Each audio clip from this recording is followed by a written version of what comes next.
There are some Muslims who say, of course I don't want to go to Jahannam forever, but I don't know, one weekend, maybe we can do that much haram. They said a few days, we can handle it. I mean, come on. After that, it's like Jannah, man. It's okay. So then you party here, you pay one weekend price, and then you go back to Jannah. What's the big deal? Allah says, those are not Ibadur Rahman. Ibadur Rahman are the people, the special people to Allah, are the people who say, Ya Allah, I don't want to see Jahannam, not for a day, not for 2 days, not for a minute, not for a second. I don't want anything to do with Jahannam. Bismillahirrahmanirrahim. إذا ألقوا فيها سمعوا لها شهيقا وهي تفور تكاد تميز من الغيظ كلما ألقي فيها فوج سألهم خزنتها ألم يأتكم نذير قالوا بلى قد جاءنا نذير فكذبنا وقلنا ما نزل الله من شيء إن أنتم إلا في ضلال كبير وقالوا لو كنا نسمع أو نعقل ما كنا في أصحاب السعير فاعترفوا بذنبهم فسحقا لأصحاب السعير.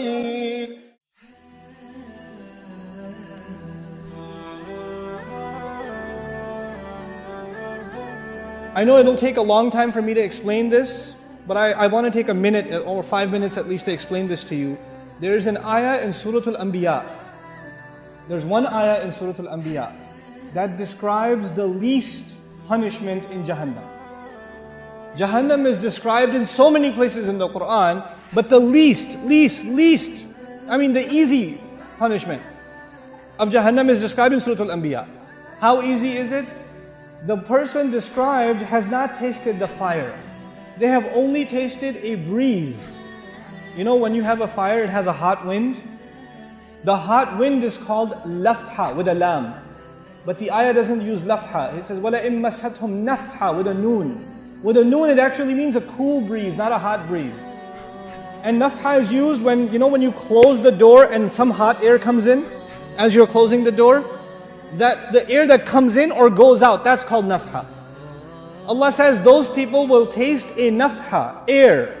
Not even inside Jahannam, where? Outside. They haven't even gone in yet.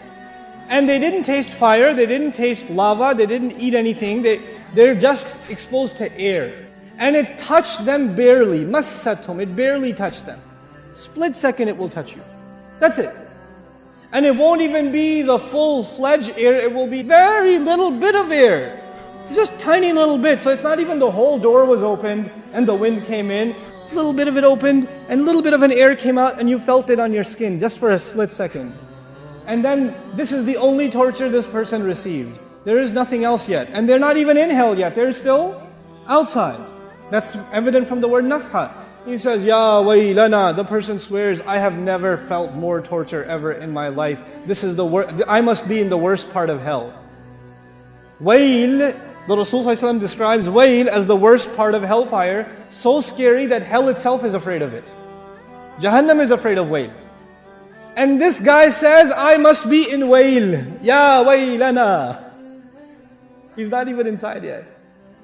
The Muslim understands, the believer, the student of Quran understands, إِنَّهَا سَاءَتْ مُسْتَقَرًّا وَمُقَامًا. I cannot be there for a little while and a long time, I know. I should not have the mentality of Bani Israel who said, لَن تَمَسَّنَا النَّارِ إِلَّا أَيَّامًا مَعْدُودَاتٍ. Just a few days, we can handle it. I've had long, hard, hot road trips outside with no air conditioning. I'm tough. No. إِنَّهَا سَاءَتْ مُسْتَقَرًّا وَمُقَامًا. This is a category by itself. These people are special to Allah. The only thing they ask Allah is, Ya Allah, I don't want Jahannam. I don't want Jahannam. Never, at all.